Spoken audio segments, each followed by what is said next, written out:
Merci. Merci beaucoup. Et puis merci à l'association de m'avoir invité. Merci Philippe d'y avoir pensé. Alors je suis un peu impressionné parce qu'on me demande de parler de yoga devant des professeurs de yoga, devant des pratiquants de yoga. C'est vraiment avec modestie que je m'apprête à vous livrer voilà, peut-être une certaine interprétation du yoga. Et quand Philippe m'a parlé de cette conférence, il m'a dit voilà, parle du yoga en lien avec la non-dualité, en lien avec l'union avec le soi. Donc c'est ce que tu as dit là à l'instant, hein, c'est ça, le yoga n'est pas une pratique, mais un état. On passe du moi au moi profond vers le soi. Donc là, je pense on pourra trouver plein de points communs et plein de passerelles. Donc ce que je vais essayer de vous montrer, c'est comment le Yoga Sutra, les Yoga Sutras de Patanjali, contiennent plein d'indications pour découvrir en effet le soi. Et donc pour l'occasion, j'ai mis mon nez dans le texte de Patanjali. Je l'avais déjà lu, j'ai plein de traductions chez moi, en fait du coup j'ai regardé ce que j'avais, j'en ai plus d'une dizaine, et j'ai édité aussi en tant qu'éditeur, j'ai édité des traductions de Alain Delahaye qui avait publié une petite traduction en poche des Yoga Sutras, Laurent Jouvet qui est un ami qui avait aussi publié une traduction, mais je n'avais jamais regardé le texte sanskrit en fait de Patanjali, et j'ai été très surpris de ce que j'y ai trouvé, et ça m'a vraiment intéressé, donc je voudrais vous partager ma lecture de Patanjali. Alors, je me suis aperçu qu'il y a un lien très fort avec la voie que je suis, dont je vais parler tout à l'heure à la fin de la conférence. Donc, moi, je suis une voie non duelle qui était initiée par un philosophe et mystique anglais qui s'appelle Douglas Harding, qui est mort en 2007.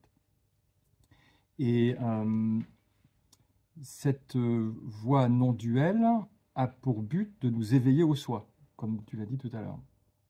Le but, c'est l'éveil au soi.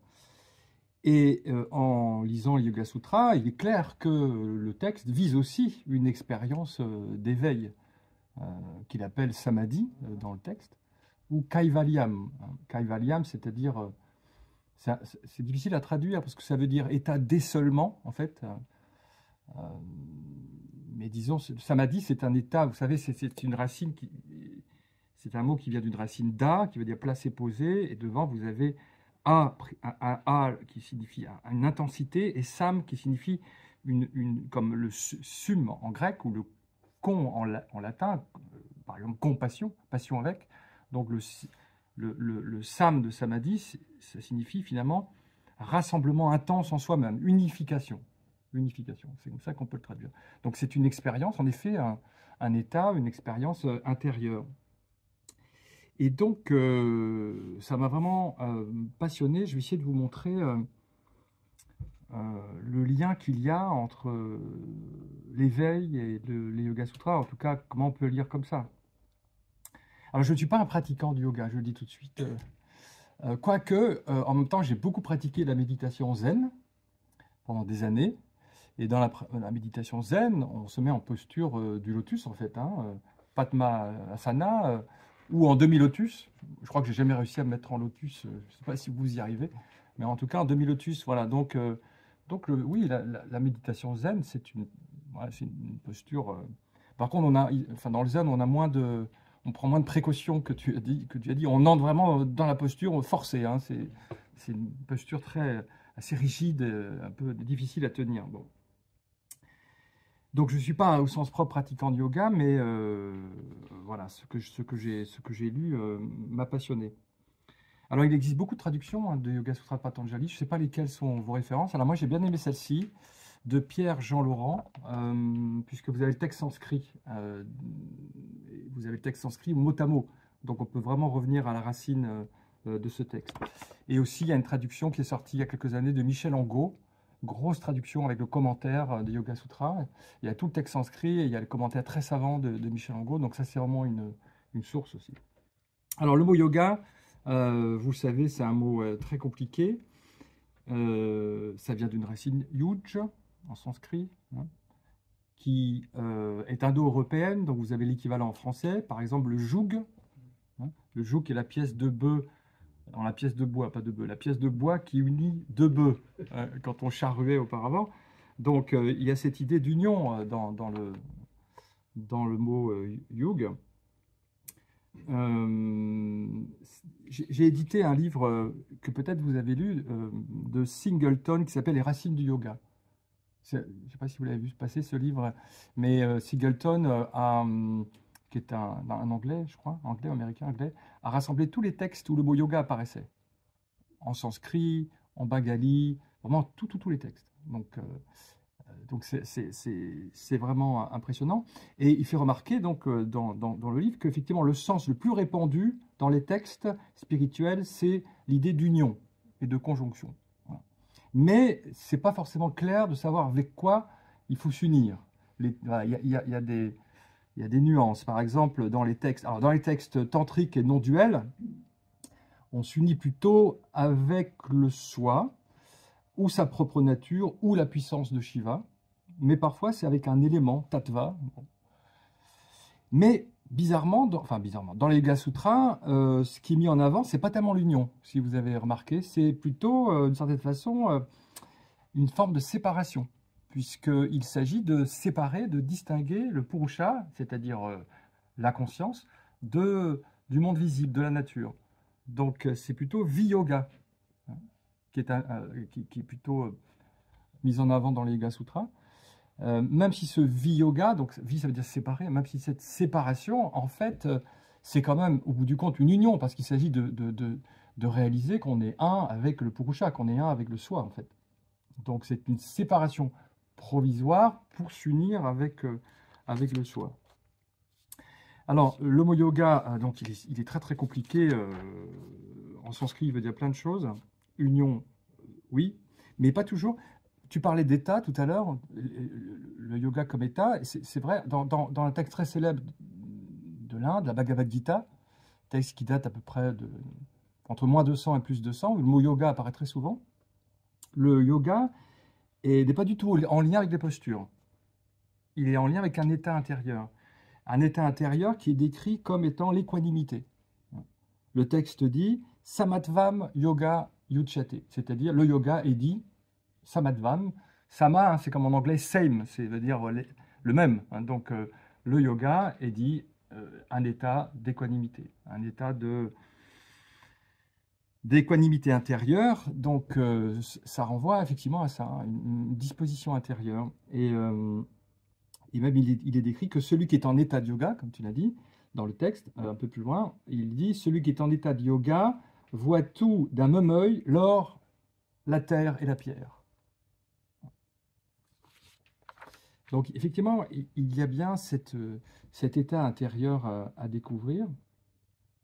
Alors, si on en revient au texte des Yoga Sutras de Patanjali, alors, ce qui m'a frappé, en lisant le texte, et ce qui va me permettre de faire le lien avec le soi, avec la non-dualité, c'est qu'il y a un mot très important dans le texte, que je n'avais pas remarqué quand j'avais lu la traduction en français, c'est le mot drik.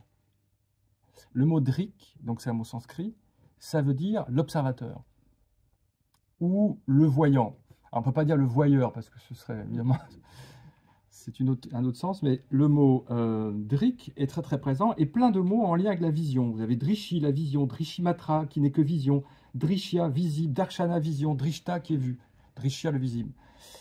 Donc le mot est très très important dans le texte, et là j'ai vu un lien avec la pratique que je suis, la voie que je suis depuis maintenant 30 ans, puisque dans la voie donc, que j'ai reçue de Douglas Harding, la vision est essentielle, la vision. L'observateur. D'ailleurs, la voie s'appelle la vision sans tête, headless en anglais. Vous verrez tout à l'heure pourquoi.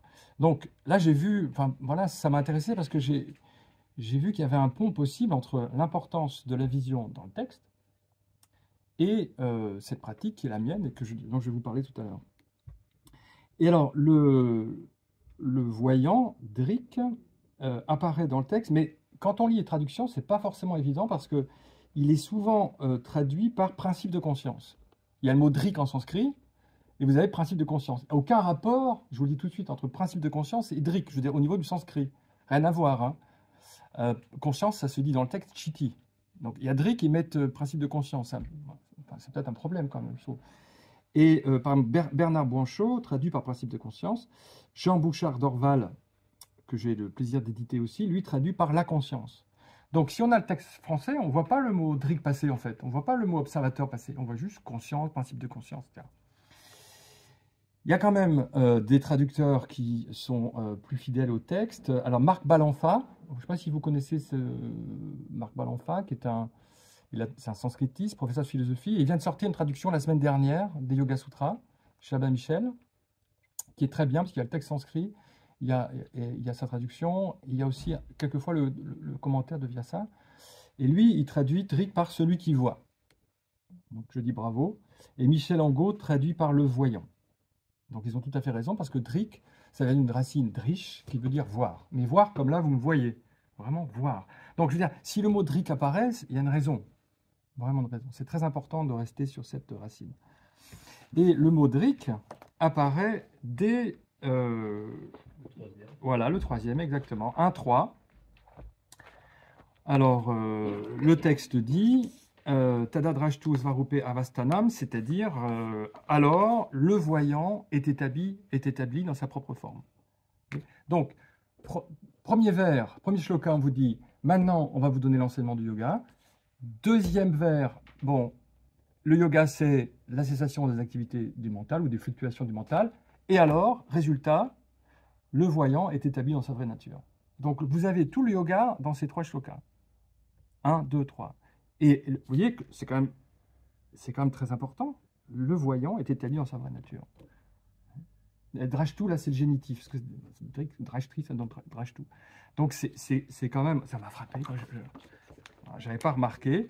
Donc, comment? C'est le témoin? Oui, c'est le témoin. Mais ce n'est pas témoin qui est écrit. Hein. Témoin, en sanskrit, c'est Shakshi. C'est pas pareil, c'est un autre mot. Alors, il y a des liens, parce que dans Shakshi, c'est formé sur une racine qui veut dire l'œil. Akshi, c'est l'œil. Donc, le témoin, c'est celui qui voit aussi, hein. Celui qui est pourvu de vision. Donc, j'insiste beaucoup sur la vision, vous allez voir pourquoi, parce que le yoga, si j'ai bien compris, et vous me direz si je me trompe, le yoga, c'est découvrir celui qui voit. Celui qui voit. Et le texte continue en développant ce point, en nous disant que si on ne prend pas conscience de celui qui voit, on s'identifie aux fluctuations du mental. Le vers suivant, 1-4, Vritti Sarupyam Itaratra, c'est autrement, il y a identification avec la forme des fluctuations mentales. Donc si on ne voit pas celui qui voit, si on ne prend pas conscience de celui qui voit, on est identifié aux fluctuations du mental, c'est-à-dire aux pensées, aux images, aux souvenirs, aux désirs, à tout ce qui s'agite en nous finalement. Oui. Donc ça me paraît essentiel, c'est-à-dire qu'il s'agit de... c'est-à-dire qu'en fait, celui qui voit, c'est ce que dit le texte un peu plus loin, on va y revenir, celui qui voit, le voyant, s'identifie aux fluctuations du mental. Il s'identifie aux pensées. Il s'identifie à tout ce qui apparaît dans notre mental. Et dès lors, celui qui voit n'a plus conscience de lui-même. Il s'identifie aux pensées et celui qui voit devient, si vous voulez, on peut dire une pensée, une conscience individuelle, un moi individuel.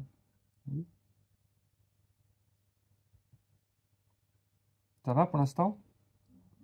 Et le commentaire de ce 1.3 et de ce 1.4 de Vyasa dit que le moi, enfin celui qui voit, Drik, donc le Drik, l'observateur, s'identifie aux pensées à cause d'une proximité, dit Vyasa, samnidhi.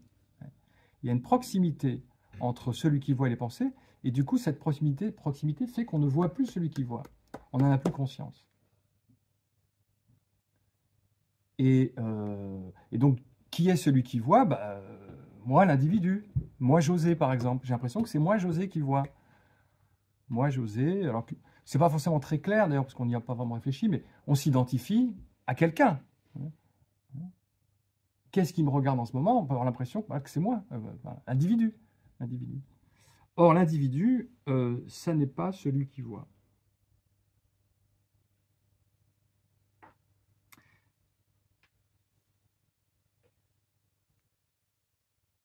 Vyasa dit, en ne voyant pas que le Purusha, l'esprit, est autre que le mental, on fera du mental le soi.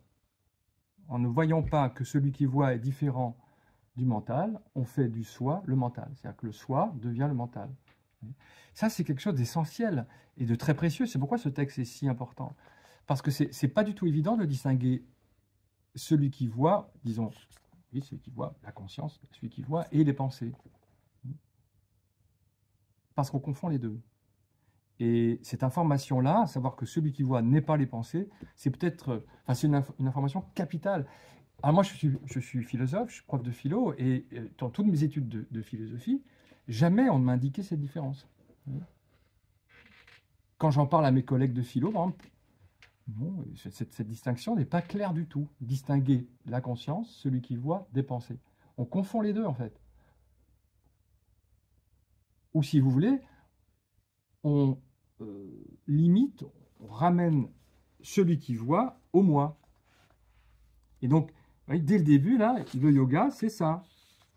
Et cette identification, elle est cause de la douleur, elle est cause de la souffrance, dit le texte. En 2.17, donc dans le deuxième livre ou chapitre, il est dit que, vous retrouvez le drashtri, donc drashtri, c'est l'observateur, il est dit, la conjonction du voyant et du visible est la cause de la souffrance. C'est-à-dire, la conjonction. Et donc là, le mot utilisé pour conjonction, c'est samyogo. Donc là, samyoga en fait. Donc là, l'union de celui qui voit et de ce qui est visible, c'est la cause de la souffrance. C'est pour ça qu'on souffre. C'est pour ça qu'on n'a pas cet état de plénitude, cet état de paix intérieure. Et donc, qu'est-ce que c'est que le visible? Je me suis posé la question, en fait, la conjonction du voyant avec le visible. Et là, le commentaire de Vyasa donne des indications, parce qu'en fait, le visible, bon, c'est pas, je ne crois pas que ce soit les objets. Hein. Le voyant n'est pas identifié à la chaise. Je pense pas. Ah, par contre, le corps, oui. Le voyant, enfin, nous nous identifions au corps quand même. Donc, il y a déjà ça comme conjonction. Oui, j'ai l'impression que celui qui voit, c'est moi en tant que corps, quoi. Nous pensons être le corps, non? Enfin, donc, si je dis je mesure 1,85 m, qu'est-ce qui mesure 1,85 m? C'est le corps, non? C'est pas l'observateur, c'est pas le dric qui mesure 1,85 m. Comment je vais faire pour mesurer le dric? Oui, je vais lui prendre comment? C'est impossible. Il est sans forme, dit le texte. Ouais, donc on s'identifie au corps, donc le visible c'est le corps, mais le Vyasa dit que le visible c'est le mental, encore une fois. Manas, c'est le mental, et il rajoute, c'est intéressant, que le mental agit comme un aimant qui attire, qui nous attire, vous voyez. Le mental agit comme un aimant, et du coup, celui qui voit le drik, qui est en fait le purusha, hein, mais le drik, il est attiré par le visible, par le drishya, et on se colle à l'aimant et on ne distingue plus. Donc c'est vrai qu'on est attiré par nos pensées, non? Par toutes nos histoires qu'on se raconte. On aime bien se raconter des histoires. Hier, il m'a dit ça, il n'aurait jamais dû me le dire. C'est scandaleux. On est pris par les pensées, par les émotions. Et c'est source de souffrance, bien entendu. Donc,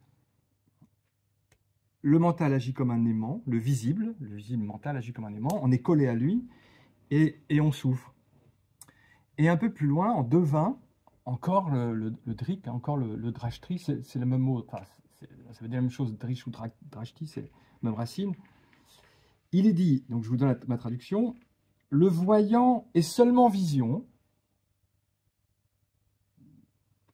bien que pur, hein, Shudopi, bien que pur, il assiste au spectacle des pensées.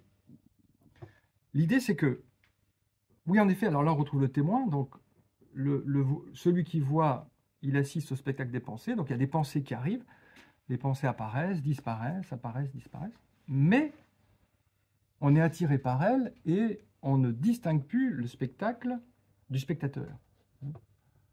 On est identifié aux pensées. Ça veut dire que, en fait, le voyeur, l'observateur, le voyant, lui, il est immuable. Il ne bouge pas. Les pensées n'arrêtent pas de venir, d'apparaître et de disparaître. Mais le voyant est immuable. Et il est, dans le commentaire de Vyasa, il est comparé à l'espace, Akasha. Le voyant, c'est un espace, comme un espace, dans lequel apparaissent et disparaissent les pensées. Mais comme les pensées nous attirent avec une force puissante, d'aimant, eh bien, on ne voit plus cette dimension spatiale de l'observateur, du voyant, et on s'identifie à elle. Donc notre vie devient très limitée, et donc on dit en effet, je mesure 1,85 m, j'ai 50 ans, 60 ans, je suis sympa, je ne suis pas sympa. Bref, on s'identifie à l'individualité. Et le yoga, en tout cas tel que je comprends, c'est établir, c'est ce que dit le texte, établir le voyant dans sa nature véritable. Sa nature véritable, c'est d'être un espace dans lequel apparaissent les pensées, dans lequel apparaissent et disparaissent les pensées. D'ailleurs, cette distinction entre le Drik et le Drishya, tout à l'heure je vous en parlais, elle n'est pas seulement présente dans les Yoga Sutras. J'ai traduit un texte de l'Advaita Vedanta qui s'appelle Drik, Drishya, Viveka. Peut-être vous connaissez ce texte important de l'Advaita Vedanta. Drik, Drishya, Viveka, ça veut dire la distinction entre l'observateur et l'observé. Donc c'est aussi central dans des écoles un peu différentes, comme celle de l'Advaita Vedanta. Je vais en parler là justement. Quelle heure il est? J'ai pas l'heure. Ah ouais, très bien, parfait. Donc, le texte en 2.25, le texte du Yoga Sutra dit que la libération, c'est l'absence de l'ignorance du voyant. La libération, Kaivalyam, c'est l'absence, Tadrishi Kaivalyam. Tadrishi Kaivalyam. Donc la libération, c'est la libération de la vision en fait. Tadrishi Kaivalyam. C'est la libération. Cela, c'est la libération de la vision. Donc il faut libérer notre vision. Donc c'est quand même... alors dans ce livre, dans cette traduction, ce qui est intéressant, c'est qu'à la fin, vous avez un index, donc vous avez tous les mots sanscrits. Vous pouvez voir où ils apparaissent dans le texte.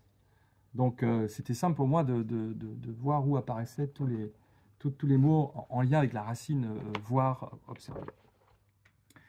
Donc, si je comprends bien, le yoga, c'est découvrir la vraie nature du voyant. Cette vraie nature du voyant, nous n'en sommes pas conscients d'habitude, nous l'ignorons parce que nous sommes identifiés aux pensées, ce qui nous fait souffrir. La libération, c'est donc retrouver le voyant. Voilà comment moi je comprends le yoga de Patanjali, en tout cas dans cette structure. Et donc, comme je le disais, la distinction du voyant et du visible, elle est centrale dans d'autres traités donc de l'école de l'Advaita Vedanta, donc une école de non-dualité indienne très importante, dont le grand maître est Shankara, qui est un philosophe qui est le Platon indien, si vous voulez, hein, pour donner une référence, c'est un des plus grands philosophes indiens. Et donc, on lui attribue un texte qui s'appelle, donc comme j'ai dit, Drik Drishya Viveka, et donc il est la distinction entre l'observateur et l'observé. Et dès le début du texte, premier shloka, il nous dit, alors je vous donne la traduction, il dit « La forme est observable, l'œil est ce qui observe.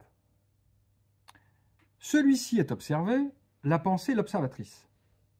Les modifications de la pensée sont observables, le témoin est en vérité l'observateur, mais lui n'est pas observé. » Donc, il y a une sorte de recul comme ça en arrière jusqu'à l'observateur ultime.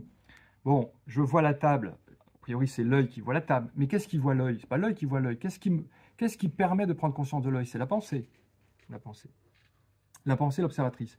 Mais qu'est-ce qui permet de prendre conscience des modifications de la pensée? C'est le même mot que dans le Yoga Sutra, hein, c'est vritti aussi.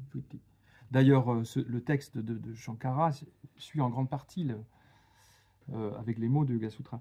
Donc, les modifications de la pensée sont observables.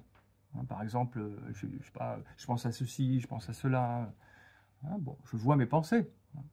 Qu'est-ce qui permet d'observer les pensées? C'est le témoin. Alors là, il met Shakshi. Oui. Shakshi, Drik, même mot, Drik. Le témoin et l'observateur. Na tu drishate. Mais lui n'est pas observé. On ne peut pas observer l'observateur puisqu'il n'est pas visible. Il est celui qui observe. Il est celui qui observe. Donc vous avez, si vous voulez, ce qu'on trouve dans le Yoga Sutra de Patanjali, cette instruction d'aller chercher l'observateur, on la retrouve donc dans d'autres textes très très importants de l'Inde, de la philosophie indienne, notamment dans l'Advaita Vedanta. Donc il s'agit bien de découvrir celui qui regarde en nous, et celui qui regarde en nous, eh bien, encore une fois, nous l'avons identifié au moi. Et donc nous ne voyons plus le voyant ultime. En tout cas, moi je sais que dans ma vie, avant de recevoir tous ces enseignements, je n'avais aucune idée qu'il y avait un voyant ultime en nous. Puisque celui qui voyait, c'était moi, José. Moi, José, je vois. Non? Moi, Philippe, je vois. Donc on s'identifie voilà, le voyant s'identifie au personnage. Le voyant ultime, du coup, disparaît. Et alors, pour vous montrer à quel point c'est important, cette distinction du voyant et du visible, prenez Ramana Maharshi, par exemple, un grand sage indien du XXe siècle, le plus grand maître de l'Inde du XXe siècle, qui en compte quand même beaucoup. Là aussi, très très souvent, il nous invite à découvrir celui qui voit. Par exemple, il dit « La chose à faire est de se concentrer sur le voyant, et non sur le vu, non sur les objets, mais sur la lumière qui les révèle. » Quelle est la lumière qui nous permet de voir les objets? Quelle est la lumière qui nous permet de voir nos pensées? Ce n'est pas l'individu qui fait ça, il n'en est pas capable. Elle vient d'ailleurs, cette lumière. La lumière, c'est la conscience, en fait. Elle vient d'ailleurs, cette conscience. C'est pas moi, José, qui est capable de produire de la conscience. La conscience me précède. Elle est antérieure. Elle est avant, avant le monde visible, avant les objets, avant les pensées. Et Ramana Maharshi dit quand vous voyez celui qui voit, vous fusionnez dans le soi et vous devenez un avec lui. Et fusionner dans le soi, devenir un avec le soi, là oui, c'est le yoga. C'est vraiment l'union avec le principe ultime. Et d'ailleurs, les auteurs des Upanishads indiennes, comment s'appelaient-ils? On les appelait les rishis. Hein. Qu'est-ce que ça veut dire rishi? C'est les voyants. C'est ceux qui voient. On les a pas appelés les penseurs, hein. Surtout pas. Ça, c'est en Occident. Les philosophes sont des penseurs, ne sont pas des voyants. On les appelait des voyants parce que la vision, le drik, la vision, est une porte d'entrée très puissante pour l'homme vers le principe ultime. Il y a d'autres sens qui peuvent nous y conduire. Hein. Il y a des textes qui parlent aussi de l'écoute, de celui qui écoute, de celui qui entend. Moi, j'ai écrit un article sur l'éveil à soi-même par les sons dans le bouddhisme. Parce que je m'apercevais que beaucoup de maîtres bouddhistes, chinois surtout, s'étaient éveillés à leur vraie nature par les sons. Un oiseau qui chante. Ou bien ils sont en train de biner dans leur jardin du monastère, puis il y a la cloche qui sonne, et là, soudainement, ils découvrent la vraie nature, la nature de Bouddha. Alors, dans le bouddhisme, on ne dit pas le soi, mais c'est une question de mots, hein. Il s'agit de la même expérience. Toujours Ramana, seul celui qui voit est réel et éternel. Vous voyez, on revient à cette idée d'éternité, c'est-à-dire de nitya en sanskrit, ce qui ne change pas. Vous voyez, les pensées changent. Vous savez qu'on a au moins 20 000 pensées par jour, à peu près. C'est difficile de compter soi-même, hein. Je ne sais pas comment on a pu le savoir d'ailleurs. En tout cas, beaucoup, des milliers. C'est un voyant. Bah, c'est ça, il a compté que ça. Comme la respiration, on respire à peu près 20 000. Et là, voilà. D'ailleurs, la respiration est liée à la pensée. C'est pourquoi, d'ailleurs, il y a tout ce travail sur la respiration dans le Yoga Sutra, parce qu'on en contrôlant son souffle, on contrôle aussi son mental qui est un peu moins agité. Donc les pensées sont changeantes et celui qui voit est éternel parce qu'il ne change jamais. Il écrit aussi « Le soi seul est l'œil ». Le soi seul est l'œil. Alors évidemment, ce n'est pas un œil physique, c'est une façon de parler, mais c'est celui qui voit. Alors en fait, quand les maîtres décrivent l'expérience du soi, l'expérience non duelle, on est même au-delà de quelque chose, enfin, d'un soi qui voit quelque chose de visible. On est au-delà de cette opposition, de cette dualité voyant-visible. On la transcende, mais disons que c'est une manière de pointer vers elle. Voilà, donc, vous voyez que, sans trop développer, parce que le temps avance, mais beaucoup de textes qui parlent de cette découverte du voyant, ou de l'observateur, du drik, hein, ou du shakshi, qui veut dire celui qui voit. Mais voilà, après, il y a plusieurs voies qui y mènent. Il y a plusieurs voies qui y mènent.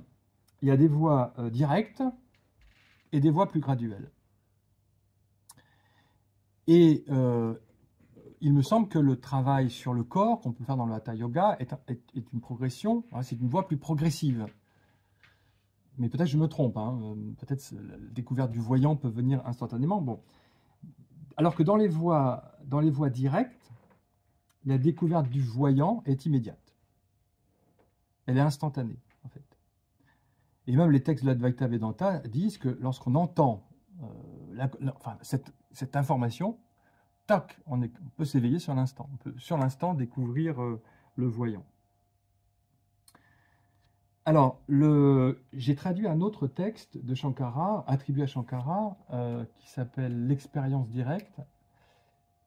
Et j'ai sous-titré « Le sens profond du Raja Yoga », Yoga royal, parce que dans ce texte de Shankara, attribué à Shankara,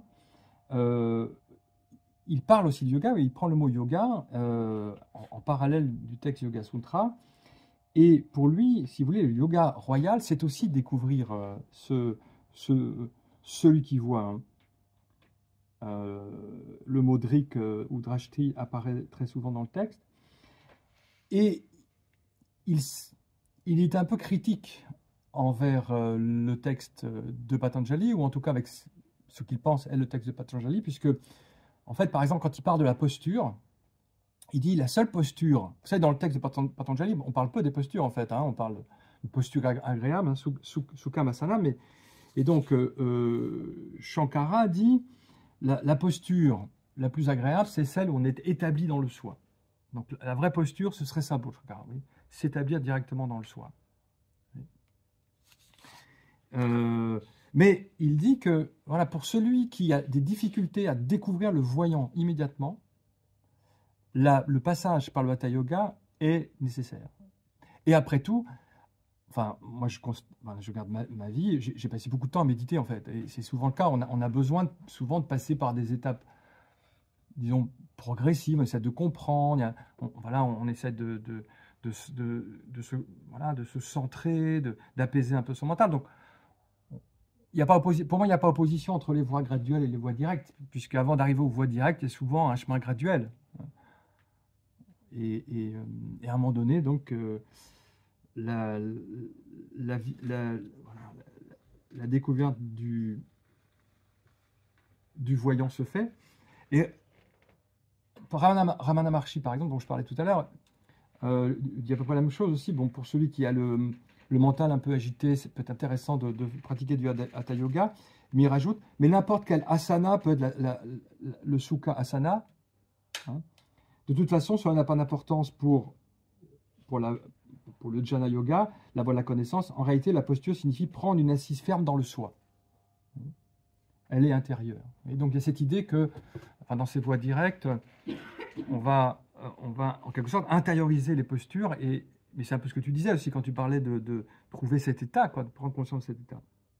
Et même à un moment donné, Ramana dit, il n'y a même pas besoin de parler de yoga. Parce que si on parle de yoga, on parle d'une union, ça supposons que des choses sont séparées. Et donc, il faut les réunir. Et Ramana dit, il n'y a pas de séparation. Nous n'avons jamais été séparés du soi.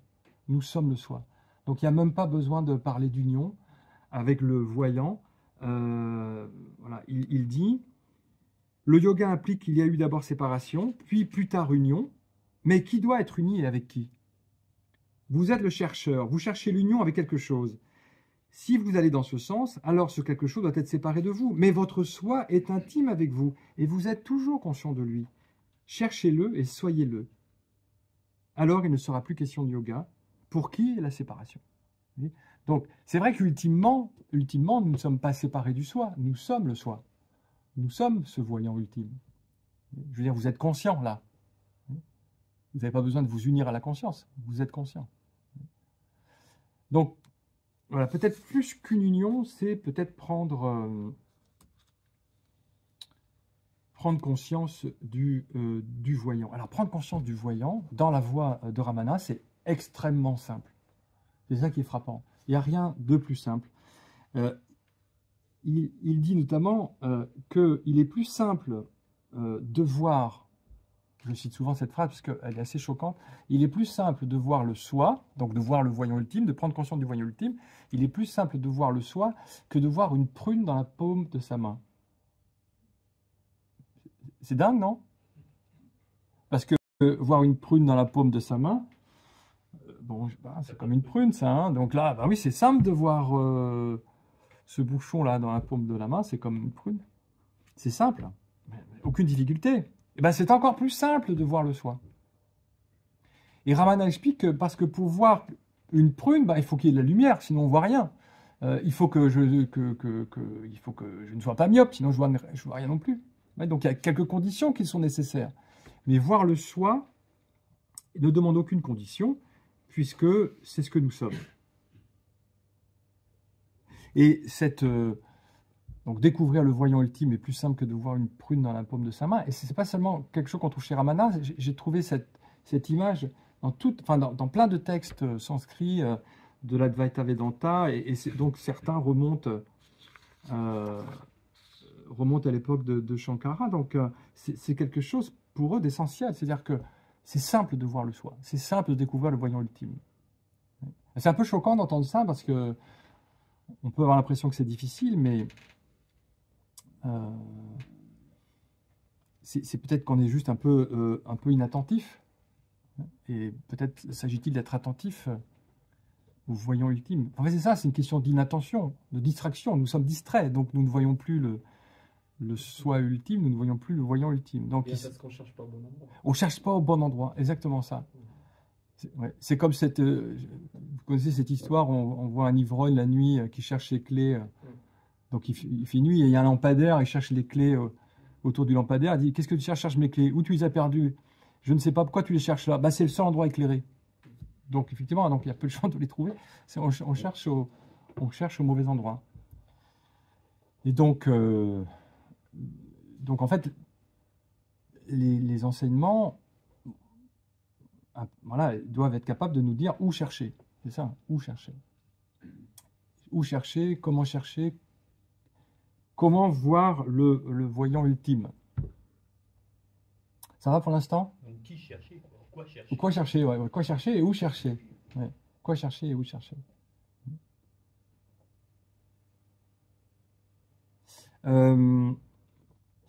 Alors, c'est là que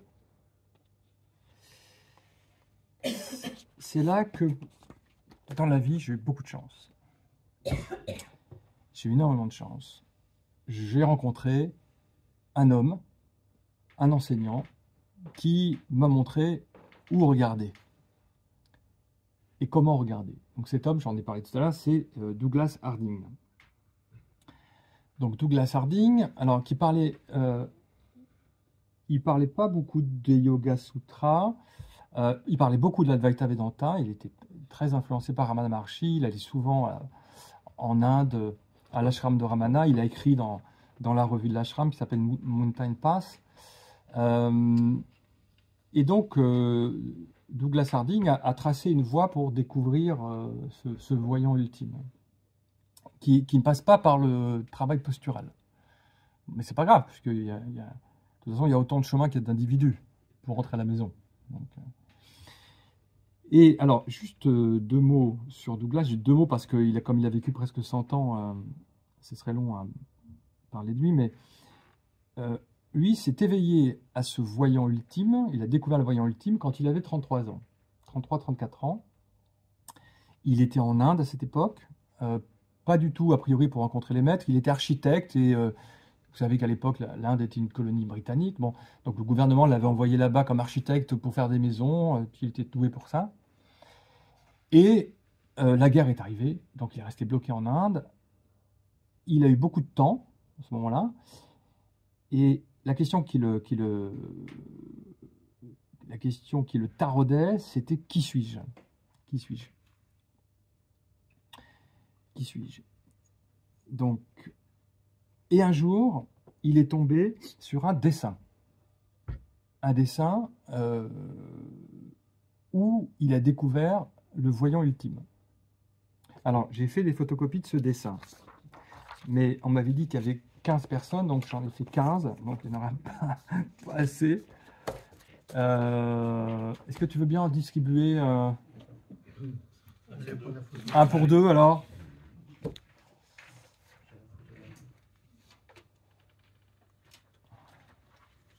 Pour l'instant, je me fais comprendre? Oui. Ouais. Et donc, vous voyez, quand j'ai regardé le texte du Yoga Sutra Patanjali et que j'ai vu à quel point ce drik était important, j'ai fait le lien, le pont avec donc la voix que j'ai reçue de Douglas et que je partage aujourd'hui, qui précisément passe par le drik, passe par l'observateur. Et du coup, je me suis dit qu'on pourrait appeler cette voie un yoga. On pourrait l'appeler un yoga, par exemple, le yoga de la vision. Je me suis dit, tiens, Drishti Yoga, ça sonne bien, Drishti Yoga. C'est tout à fait un yoga de la vision. Je vous dirai tout à l'heure plus précisément pourquoi. Ou alors, je me suis dit, on pourrait l'appeler aussi le yoga de l'espace, puisqu'il s'agit de prendre conscience du voyant comme espace. Donc, dans ce cas-là, ce serait, par exemple, Akasha Yoga. C'est bien aussi, Akasha Yoga. Alors, donc là, Douglas, donc, était, comme j'ai dit, architecte, mais voilà, ça fait plusieurs années qu'il s'intéresse à la spiritualité, à la philosophie. Il est très curieux de tout. Et là, il est en train de lire un livre de physique. Et il tombe sur un extrait d'un texte d'un physicien allemand. C'est une anthologie de textes, en fait, physicien allemand qui s'appelle Ernst Mach, qui est un physicien très important. C'est lui qui a donné le nom de la vitesse des avions, Mach 1, Mach 2, Mach 3, etc. Et il a écrit un livre qui s'appelle L'analyse des sensations, qui est traduit sous ce titre en français. Et dans ce livre, Mach, qui est aussi philosophe, donc Mach se dit, bon, ça fait des centaines d'années que les philosophes ne sont pas d'accord sur la nature de la réalité. Certains disent que le monde est composé d'esprit, qu'il n'y a que l'esprit. D'autres disent que le monde est composé de matière. Il dit, c'est vraiment incroyable qu'on n'arrive pas à vraiment conclure cette question. Donc il dit, moi je vais partir de la réalité, je vais voir de quoi est fait la réalité. Comme ça, je vais trouver la solution, de quoi est fait la réalité. Et donc, il décide de prendre conscience, de regarder, voilà, c'est ça qui était la clé pour lui. Il va regarder la réalité. Et la meilleure façon de regarder la réalité, c'est de la dessiner. Donc, vous voyez, il s'allonge, vous voyez ses jambes là, il s'allonge et il commence à se dessiner. Alors pour se dessiner, il ferme l'œil droit. Et voilà ce qu'il voit. Vous voyez, il voit son corps. Ça, c'est visible, son corps. Vous voyez ses pieds là-bas. La main qui tient le stylo. Alors tout n'est pas dessiné parce qu'il n'a pas dessiné la feuille sur laquelle il dessinait. Ça ferait comme une vache qui rit, sinon ça serait à l'infini. Vous voyez au sommet l'arcade sourcilière. Oui. En bas, vous voyez la grosse moustache autrichienne. C'est à la mode en 1889. Ouais. Voilà, donc c'est ce qu'il dessine. C'est un beau dessin en plus. Et il y a une chose que vous remarquez peut-être sur le dessin. Il y a une absence. Il y a quelque chose qui manque sur le dessin. Quelque chose n'est pas là. En tout cas, alors je vais vous dire ce qui n'est pas là, peut-être vous l'avez remarqué, mais quand Douglas voit ce dessin, instantanément, en fait, il s'éveille. Il s'éveille au voyant ultime. Alors, qu'est-ce qui manque dans le dessin? en fait, vous remarquez peut-être que personne ne regarde. Personne ne regarde. Il y a les jambes, il y a les pieds, mais il n'y a pas d'observateur. Il n'y a pas quelqu'un qui regarde. On peut dire,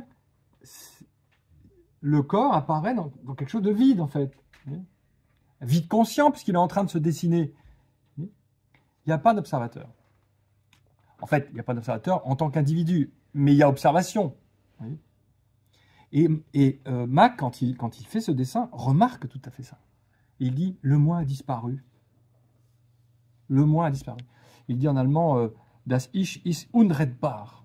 On ne peut pas sauver le moi. Et il a sa réponse finalement à la question, est-ce que le monde est fait de matière ou le monde est fait d'esprit? Il dit, c'est au-delà de cette séparation, au-delà de la séparation esprit-matière. Et là, on retrouve aussi le Yoga Sutra avec le Purusha et Prakriti. Donc, il n'y a pas d'observateur. Alors, je vous ai mis le texte que Douglas a écrit quelques années après pour décrire son expérience d'éveil. Et peut-être qu'elle va nous aider. Il dit ceci: le plus beau jour de ma vie, ma nouvelle naissance en quelque sorte, fut le jour où je découvris que je n'avais pas de tête. Ceci n'est pas un jeu de mots, une boutade pour susciter l'intérêt coûte que coûte, je l'entends tout à fait sérieusement, je n'ai pas de tête. Je découvris instantanément que ce rien où aurait dû se trouver une tête n'était pas une vacuité ordinaire, un simple néant. Au contraire, ce vide était très habité, c'était un vide énorme, rempli à profusion, un vide qui faisait place à tout, aux gazons, aux arbres, aux lointaines collines ombragées, et bien au-delà d'elle, aux cimes enneigées, semblables à une rangée de nuages anguleux parcourant le bleu du ciel. J'avais perdu une tête et gagné un monde. Tout cela me coupait littéralement le souffle. Il me semblait d'ailleurs que j'avais cessé de respirer, absorbé par ce qui m'était donné, ce paysage superbe, intensément rayonnant dans la clarté de l'air, solitaire sans soutien, mystérieusement suspendu dans le vide, et en cela résidait le vrai miracle, la merveille et le ravissement, totalement exempt de moi. Indépendant de tout observateur. Sa présence totale était mon absence totale de corps et d'esprit. Alors, ça s'appelle un éveil. Hein. Donc il découvre que celui qui regarde, alors il appelle rien, vide, vide conscient, vide rempli. En tout cas, ce n'est pas un moi qui regarde. Et dans le Yoga Sutra de Patanjali,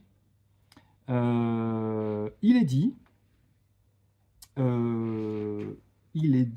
que, alors c'est un petit peu avant que j'ai oublié de vous le dire, mais il est dit que en fait la cause de la confusion entre le drik et le drishya, c'est le asmita, hein, c'est-à-dire le moi. C'est le asmita, c'est-à-dire le sens de l'ego en fait, hein, dans le texte, le sens est en 2.6, hein, vous pourrez le vérifier en 2.6. Il est dit que le sens du moi est ce qui fait la confusion entre le pouvoir de celui qui voit et celui de l'instrument de la vision. Donc, le drik, en effet, c'est quelque chose qui est au-delà du moi, en fait. Et c'est ce que réalise ici Douglas. Alors peut-être que vous ne reconnaissez pas dans la description que fait Douglas ce que vous pouvez trouver dans le Yoga Sutra de Patanjali, mais d'abord, bien sûr, le drik, c'est le Purusha, en fait. Il est conscient. Donc, c'est Chitti. C'est une expérience de conscience. En fait. Il est sans moi, également. C'est au-delà du moi, le drik. Hein. Ce n'est pas un moi qui regarde. Le moi est regardé. Donc, c'est exactement l'expérience de Douglas. Alors, ensuite, donc, il décrit comme vide. Il décrit comme vide parce que, en fait, il est sans forme. Il est sans forme, le drik. Comme on est identifié à une forme, en effet, l'impression que ça donne de découvrir le voyant ultime, c'est de découvrir, en fait, un espace. Un espace. Douglas, d'ailleurs, appelait très souvent celui qui voit, il appelait très souvent espace d'accueil. Donc, espace, c'est un mot qu'on utilise très souvent dans l'Advaita Vedanta, mais dans toutes les traditions, y compris dans le bouddhisme, pour parler de notre vraie nature, hein, qui est comparable à l'espace. Parce que l'espace n'a pas de limite. L'espace n'a pas de limite. Il n'a pas de centre, il n'a pas de circonférence. Et tout apparaît et disparaît dans l'espace sans que l'espace ne soit jamais troublé. Hein, les oiseaux traversent le ciel. Le ciel reste intact, hein, que ce soit un vautour ou une magnifique colombe, ça ne change rien pour pour le ciel, il accueille tout ce qui apparaît. Donc, ce que découvre Douglas, ici, c'est le voyant ultime, qu'il décrit comme vide, infini, Ananta, ça c'est dans les Yoga Sutras, Chiti, Nitya, éternel. Donc, qu'est-ce que c'est que ce voyant ultime? C'est un espace de conscience illimité, éternel, sans forme, et rempli par le monde. Et le lien pour moi entre le texte de Patanjali et le texte de Douglas, c'est que c'est par la vision que ça se manifeste, en fait. Surtout par la vision. Après, Douglas il y a des enseignements qui passent par le son, mais ce qui frappe, c'est la vision, en fait. C'est-à-dire que l'observateur, le moi disparaît de l'observation. Le moi disparaît. Et donc, à la place, c'est un grand espace, sans forme. Et c'est quelque chose de très, très concret. Très, très concret. Alors, évidemment, selon les traditions, on insiste plus ou moins sur tel ou tel aspect du voyant ultime. Là, par exemple, Douglas parle beaucoup du vide. Donc, dans le livre où il publie ce texte, il parle beaucoup du bouddhisme zen, en fait. Parce que c'est vrai que c'est surtout dans le bouddhisme où on met en avant la vacuité. C'est dans le bouddhisme qu'on met en avant le rien, l'espace. Mais bon, voilà, ce sont des manières de l'exprimer qui sont un peu différentes selon les traditions et les cultures. Fondamentalement, il s'agit de la même expérience. Ça va? Alors, à partir de cette expérience d'éveil, où il découvre le voyant ultime, Douglas va mettre au point donc une voie, une fois qu'il est rentré d'Inde, qu'il arrive en Angleterre, il va mettre au point une voie, donc on peut appeler le yoga de l'espace. Yoga de l'espace. Alors, en quoi consiste ce yoga de l'espace? En deux étapes essentiellement. La première étape, donc, c'est de prendre conscience du voyant ultime. C'est le point de départ de cette voie. Prendre conscience du drik.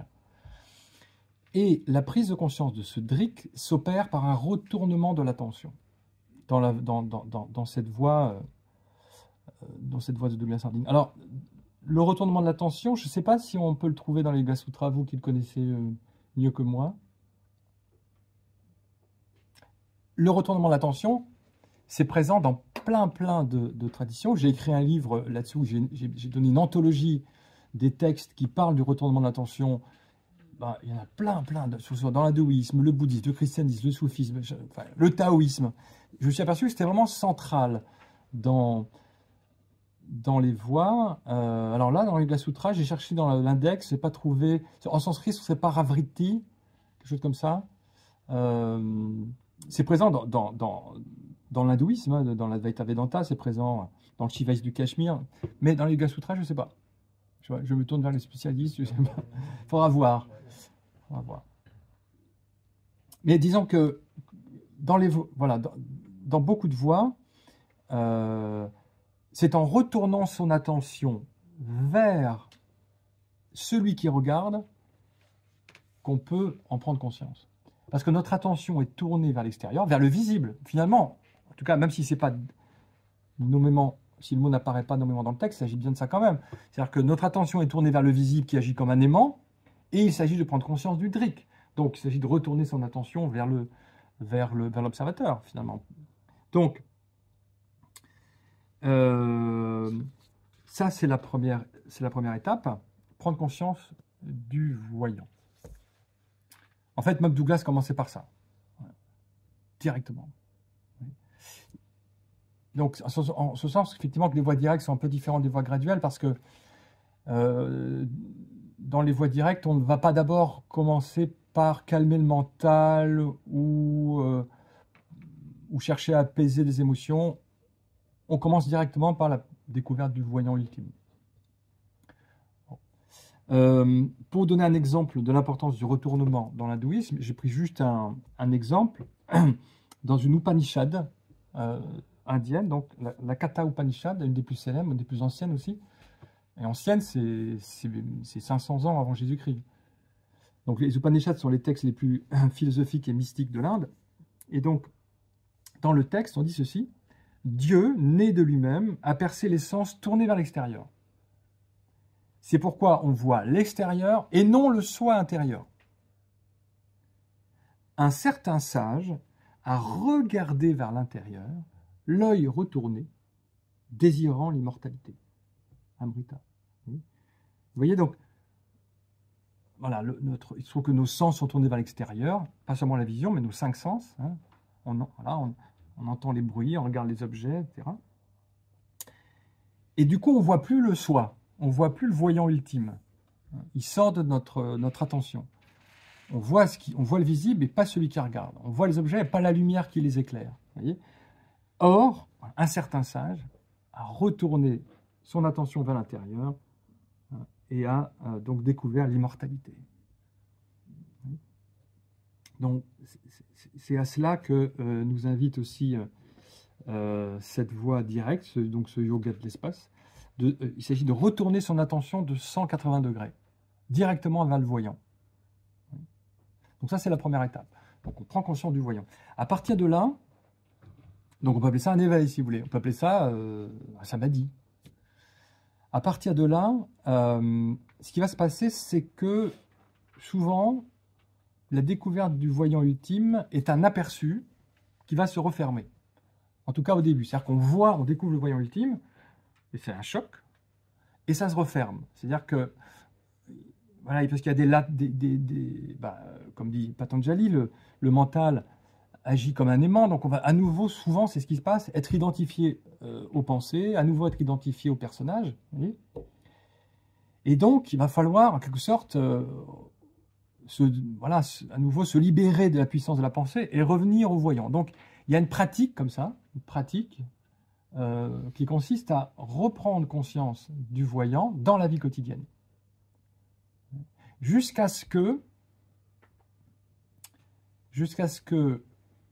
nous soyons toujours, enfin en tout cas, oui, toujours conscients du voyant ultime, jusqu'à ce que ça devienne une évidence que ce que nous sommes vraiment, c'est le Purusha, le voyant, et pas le corps et les pensées.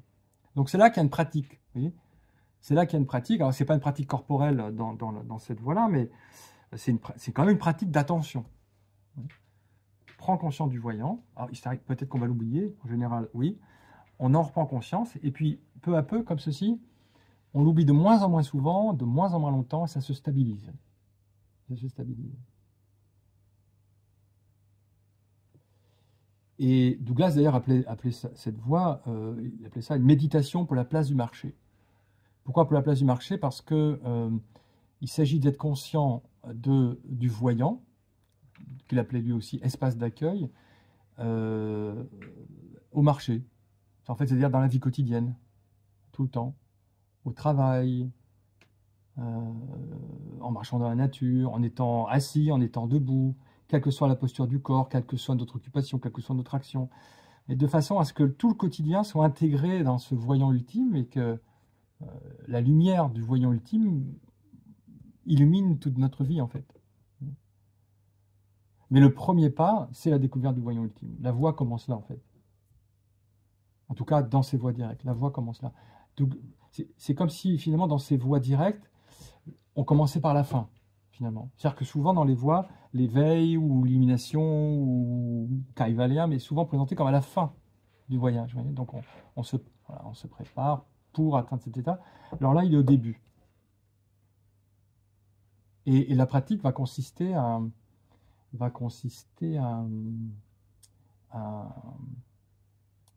éveiller le quotidien, à s'éveiller dans le quotidien. Finalement, c'est ça la pratique. Et c'est très simple, en fait. C'est très simple. Et même quand on découvre le voyant ultime, on se dit, mais comment est-ce qu'on a fait pour ne pas le voir pendant toutes ces années?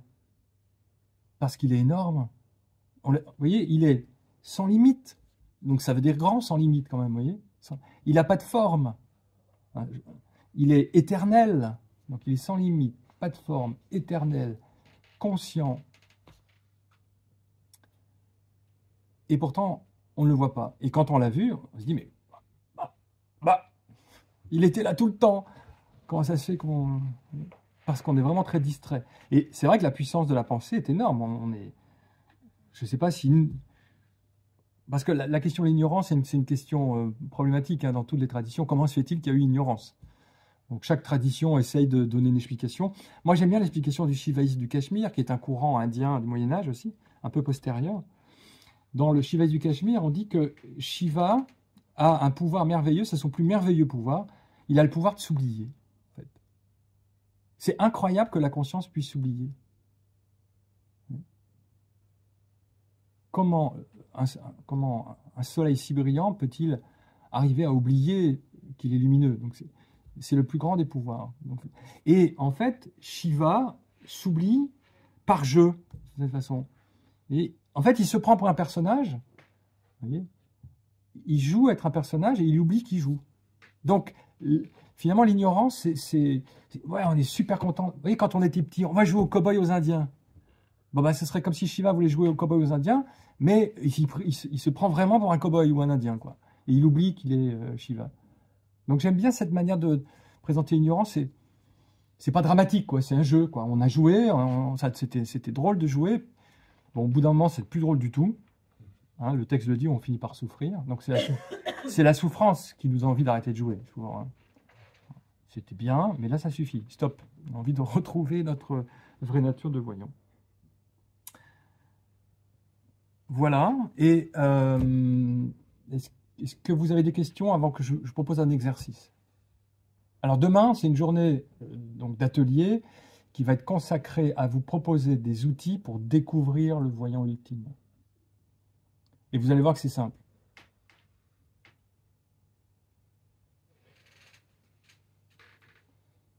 Est-ce que vous avez des questions avant que je propose un petit exercice? Vous parlez des Yoga Sutras. Moi, je dis plus Claude Maréchal, parce que ça me paraît accessible. J'ai pas l'impression que la traduction, du coup, est tout à fait la même de ce que vous avez traduit. Claude Maréchal, c'est pas un Canadien, non? Je sais pas. Ça me dit quelque chose, ce nom. La quintessence du yoga. Je regarderai. Bah, de toute façon, c'est clair que comme le texte en sanskrit, ensuite on va le donner en français, donc il y a autant de traductions que de traducteurs, c'est inévitable.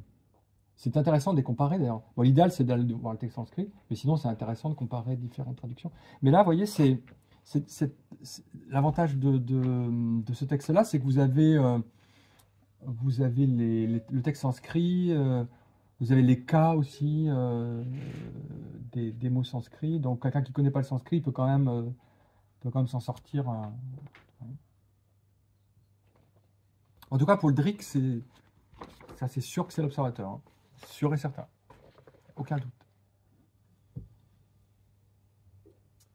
J'ai une question.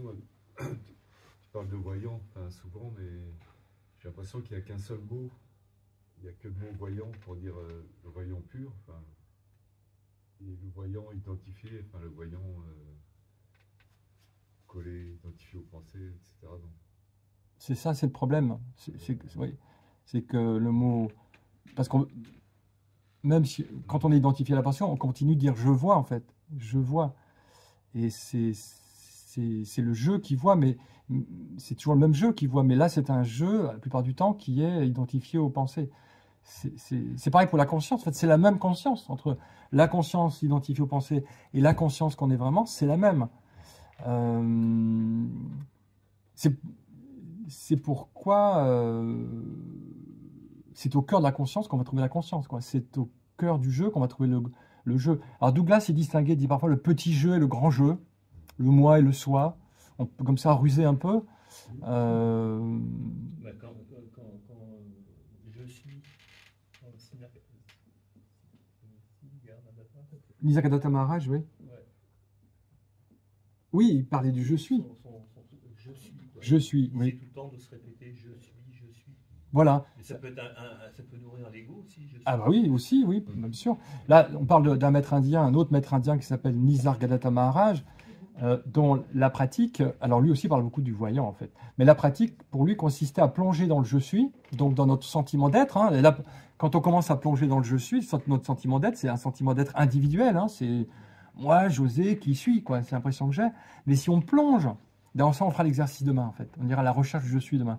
Si on plonge dans le je suis individuel, en tout cas au début, on s'aperçoit que ce je suis individuel, il est beaucoup plus large que l'individu, en fait. C'est pas José qui est. Je sais pas comment je pourrais faire ça en tant que José. Comment je pourrais faire pour être. En fait, c'est je suis, mais non pas je suis José, non pas je suis un homme, je suis une femme, je suis français, je suis belge, je suis grand, je suis petit. Non. L'être-té. Voilà, l'être-té, on arrive au je suis. Et le je suis, quand on va jusqu'au bout, il nous mène à l'ultime qui est au-delà du je suis. En fait. C'est un peu pareil dans le Yoga Sutra.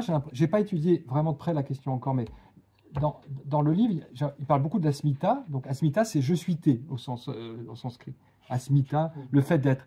Et parfois, le fait d'être, le je suis-té, est présenté comme étant synonyme d'ego, donc nous enferme. Mais parfois, j'ai l'impression qu'il est présenté aussi comme une porte vers le voyant ultime. Enfin, donc, il y a un statut là du je suis qui est ambigu. Mais c'est normal, parce que je suis, il nous identifie et il nous ramène à la source qui est l'être, en fait. Maharaj disait que le je suis était un seuil, comme un seuil de porte. D'un côté, il nous mène à l'identification, et de l'autre, il nous mène à la source. Et donc, c'est vraiment comme un fil d'Ariane qu'on peut suivre pour nous sortir du labyrinthe. C'était sa voix, et elle est très puissante.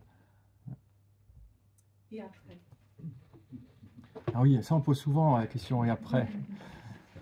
So what? Aussi en anglais, quand Glass faisait des stages, so what? Eh bien déjà, il y a plusieurs manières de répondre à la question.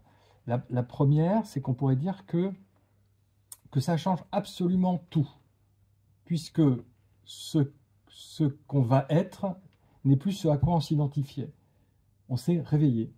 Donc c'est comme si matin on demande à quelqu'un qui s'est réveillé. Mais ma question, c'est après ça, Oui, est-ce qu'on parle de l'ultime? oui. Il n'y a pas encore autre chose après?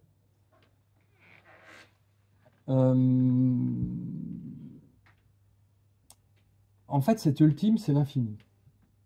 C'est l'infini. Donc, l'infini ne peut absolument pas être saisi par le mental. C'est un pur mystère. Donc, Parce que c'est vrai que l'éveil, ça paraît être vraiment l'ultime. Voilà, on est à la source. Et dans cette approche-là, j'ai comme l'impression qu'il y a un angle mort par rapport à l'amour. En fait. Cette approche-là, c'est-à-dire? Cette approche de la recherche de l'éveil, Ouais. la recherche de qui regarde qui regarde quoi, Ouais, voilà. jusqu'où.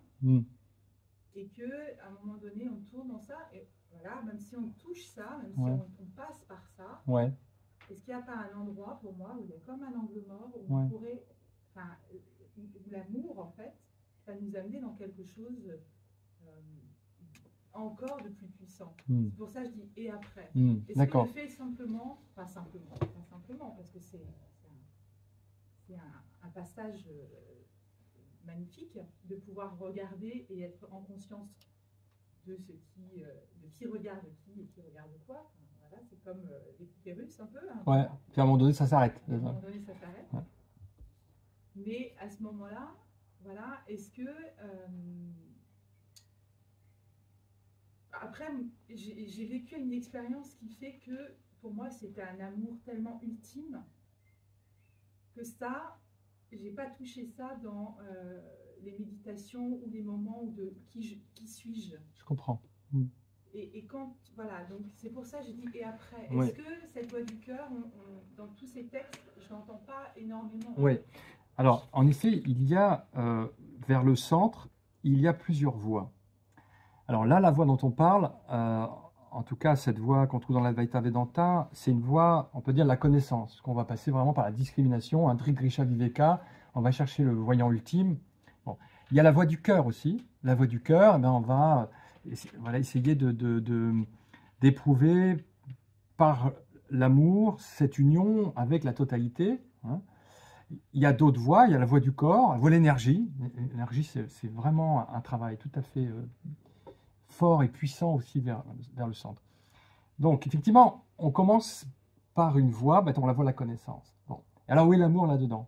En fait, la voix de la connaissance, elle va au centre, au fond, toutes les voies se rejoignent. C'est-à-dire que la voie de la connaissance, elle va conduire aussi à l'amour. Parce qu'une fois que vous réalisez que vous êtes ce soi, vous apercevez que ce soi, d'abord, c'est un espace d'accueil inconditionnel. C'est-à-dire que vous n'êtes plus dans la séparation de l'autre, hein. Vous êtes dans l'accueil. Donc déjà, l'accueil, c'est au moins le terrain sur lequel l'amour peut fleurir. Ensuite, vous apercevez que ce soi, il est unique. Alors là, peut-être il y aurait je ne sais pas, parce que dans le Yoga Sutra, on dit parfois que les Purushas sont multiples. Bon, je ne sais pas, parce que je sais pas ce que... Bon. En tout cas, dans l'Advaita Vedanta, le soi, il est unique. Donc quand vous trouvez le soi, vous découvrez le soi de tous les êtres, en fait. Donc il y a un sentiment d'unité qui ne peut que ouvrir le cœur. C'est pourquoi, vous avez raison, il faut absolument que le cœur y participe. Sinon, ça peut rester un peu sec.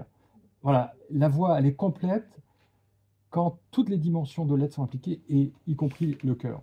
Et tout à l'heure, Philippe citait Nisargadatta Maharaj, qui a une phrase très connue, qui est très belle. Quand je vois que je ne suis rien, c'est la sagesse. Et quand je vois que je suis tout, c'est l'amour. Et entre les deux, ma vie s'écoule. Donc, voilà, parce que je vois que je ne suis rien, je peux être tout. Et en étant tout, je découvre l'amour. Et Douglas disait à peu près la même chose. Il dit, quand je perds la tête, je découvre mon cœur, en fait. C'est-à-dire que, naturellement, dans la voie de la connaissance, le cœur va s'ouvrir. Parce que c'est une voie d'unité, en fait. Une voie d'unité, de non-séparation, de non-dualité. Mais c'est vrai qu'on ne commence pas par le cœur. On commence, comme dans la méditation, par la voie de la discrimination. Voilà, je crois on est différents. Donc certains vont être plus attirés vers la voie du cœur, la voie de la dévotion. D'autres vont plutôt être attirés par la voie du corps, la voie de l'énergie. D'autres par la voie de la discrimination. Mais au centre, toutes les voies se mélangent et c'est l'énergie, c'est l'amour, c'est la connaissance, c'est tout réuni, quoi. Mais vous avez raison de parler de l'amour. Sinon, si l'amour n'était pas un des fruits de l'éveil, ça ne nous intéresserait pas. Parce que ce qu'on veut, c'est l'amour. Au fond, c'est ça qu'on veut. C'est aimer. Rien d'autre. Et surtout être aimé. Alors, est-ce que j'ai le temps de vous poser un petit exercice? Un avant-goût de demain. Ouais, juste une petite remarque par rapport au yoga et au Hatha Yoga, donc au yoga du corps, au yoga de l'énergie, comme tu disais tout à l'heure. C'est aussi une branche de l'Ayurveda, donc une branche d'une démarche de santé, hein, d'amélioration de la santé. Et donc ça peut être aussi un préalable pour certaines personnes qui n'ont pas les ressources en fait au départ pour pouvoir simplement se poser, pour pouvoir... Oui, tout à fait. Et là j'ai dit un mot de la voie de l'énergie, mais en fait l'éveil libère énormément d'énergie, donc, parce que 90% de notre énergie, au moins, est consacrée à faire exister le personnage. C'est très énergivore. On ne s'en rend pas compte, mais dès le matin, dès qu'on se réveille, notre énergie est mise là-dedans. Faire exister le personnage. Ça demandait beaucoup d'énergie parce que nous ne sommes pas, en fait, le personnage. Nous sommes ce voyant ultime. Donc, créer un personnage, s'identifier à lui, c'est épuisant. C'est source de souffrance, dit le texte de Patanjali, il a raison. Et donc, en travaillant sur l'énergie, on peut tout à fait arriver aussi à cette dimension du voyant ultime. Et quand on découvre ce voyant ultime, toute cette énergie qui était consacrée au personnage, elle est libre. Elle est libre elle est libre pour autre chose, en fait. Donc ça donne de l'énergie, une énergie incroyable. Donc on peut tout à fait travailler sur l'énergie pour arriver au voyant ultime.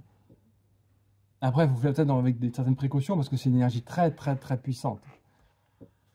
C'est pour ça qu'on fait tout un travail pour libérer d'abord, libérer aussi des croyances, des enfermements, des fermetures. Et tu parlais du ressenti tout à l'heure dans ton introduction.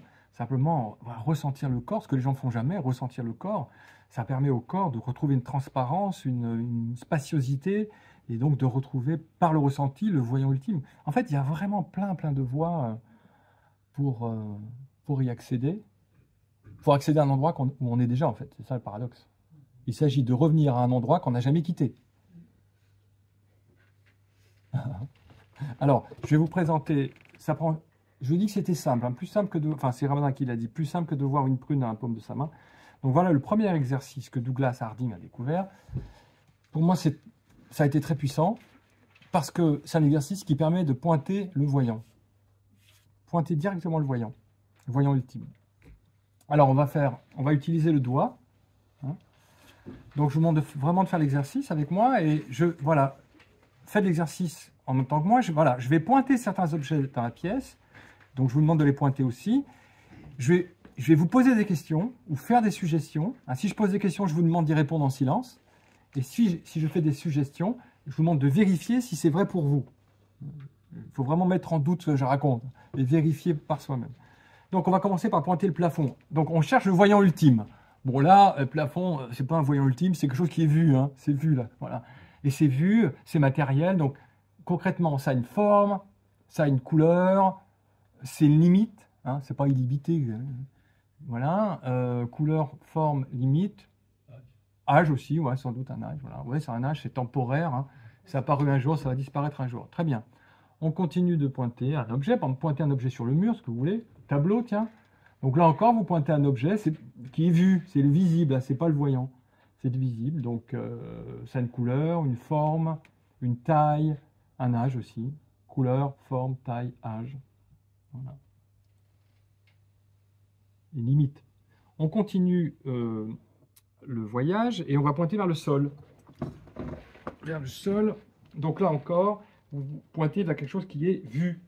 Ça a une forme, ça a une couleur, ça a une limite. Alors on peut dire que c'est assez grand, ça fait la pièce. Enfin, c'est pas non plus, pas infini, hein. C'est limité. Hein. Forme, couleur, limite. Âge aussi. Bon. Pointez votre pied maintenant. Bon là, vous pointez pas le voyant. Hein. Vous pointez ce qui est vu. Le pied, qu'est-ce que c'est? C'est quelque chose qui a une forme, une taille, une couleur, un âge. Vous la connaissez, vous connaissez l'âge, hein, c'est l'âge du corps. Bon, c'est vu. D'ailleurs, c'est comme un objet, vous voyez, il est posé sur des objets, il est dans le monde des objets. Ça, c'est le visible, c'est pas le voyant. Pointez maintenant vers votre cuisse. Donc là encore, c'est un objet visible, qui a une forme, une couleur, une taille, un âge, une limite. Voilà. Pointez maintenant vers le ventre. Vous mettez le doigt à peu près 20 cm. D'ailleurs, le doigt, lui aussi, est un objet visible. Vous avez le doigt, un espace, enfin oui, une certaine distance, et puis le ventre. Donc là encore, le ventre, ben, c'est quelque chose qui a une couleur, une forme, une taille, une limite, un âge. OK, hein. Pointez la poitrine maintenant. Vous mettez le doigt à peu près comme ça, 20 cm. Bon. Ben, dans la direction du doigt, qu'est-ce que vous voyez? Eh ben, encore quelque chose qui a une couleur, qui a une forme, qui a une limite, qui a un âge, le même âge que le pied, à peu près. Bon. Donc ça fait partie du monde objectif, du monde du visible. Hein. On pourrait dire du monde du spectacle, puisque c'est le mot utilisé par Patanjali. Et voilà, donc pour l'instant, nous avons pointé que des objets qui sont vus et qui appartiennent au monde des formes. Maintenant, avec la plus grande attention, je vous demande de pointer vers ce à partir de quoi vous regardez. Voilà, et là maintenant, je vous pose des questions, je vous demande d'y répondre en silence. Alors, est-ce que vous voyez une couleur dans la direction du doigt? Sans la mémoire, hein, à partir de l'expérience de l'instant présent. Est-ce que c'est rouge, rose, noir? Est-ce que vous pouvez voir une couleur ou bien est-ce qu'on peut dire plutôt que c'est sans couleur, transparent? Est-ce que vous pointez vers une forme? Est-ce que c'est carré, triangulaire? Avez-vous la moindre expérience d'une forme? Est-ce que vous pointez vers quelque chose qui a une limite? Est-ce que vous pointez vers quelque chose qui a un âge? Est-ce que vous voyez un âge dans la direction du doigt? Sans la mémoire, pouvez-vous donner un âge à ce que pointe le doigt? Donc, est-ce que le doigt est en train de pointer vers une tête dans laquelle vous seriez enfermé, on ne sait trop comment? Ou est-ce que le doigt pointe plutôt vers un espace d'accueil, un espace transparent, sans couleur, sans forme, sans limite, sans âge? Un espace d'accueil, alors évidemment, oui, c'est comme un vide en fait. Dans mon expérience, je pointe vers un vide en fait. Je ne pointe pas vers quelqu'un, je ne pointe pas vers un observateur, je pointe vers un espace d'accueil, rien. mais un rien conscient. Un rien conscient. Et donc, voilà, vers quoi vous pointez là? Est-ce qu'on n'est pas en train de pointer vers ceux qui voient, c'est-à-dire l'espace qui voit? En même temps, on pointe vers rien, hein, me semble-t-il, vers rien. En même temps, il y a vision. Et si vous baissez le doigt maintenant, est-ce que l'espace au-dessus de vos épaules, est-ce que cet espace se referme? Dites-moi. Est-ce que soudainement, il y a un grand voile noir qui tombe du plafond pour vous masquer cet espace? Ou est-ce que ça reste grand ouvert au-dessus de vos épaules? Grand ouvert pour accueillir, ben là, vous regardez José, donc vous accueillez José, la pièce. Tout à l'heure, vous allez accueillir ce magnifique lac, hein, l'apéro, les arbres. Tout apparaît dans cette ouverture que vous êtes, non? Eh bien, ma proposition, c'est que cet espace dont vous prenez conscience maintenant, c'est le voyant ultime. C'est le voyant ultime. C'est cet espace qui voit. C'est pas quelqu'un qui regarde. C'est pas l'individu qui regarde. Le monde apparaît. Alors, il faut pointer vraiment vers ce à partir de quoi d'habitude? Voilà. Pointe, monte, monte, monte. Voilà. Là où d'habitude on place l'observateur, là où d'habitude on place une tête. Qu'est-ce que vous voyez dans la direction de ce doigt? Si vous baissez les doigts, voilà. Est-ce que l'espace, est-ce que vous avez encore besoin du doigt pour prendre conscience de cet espace? Cet espace conscient.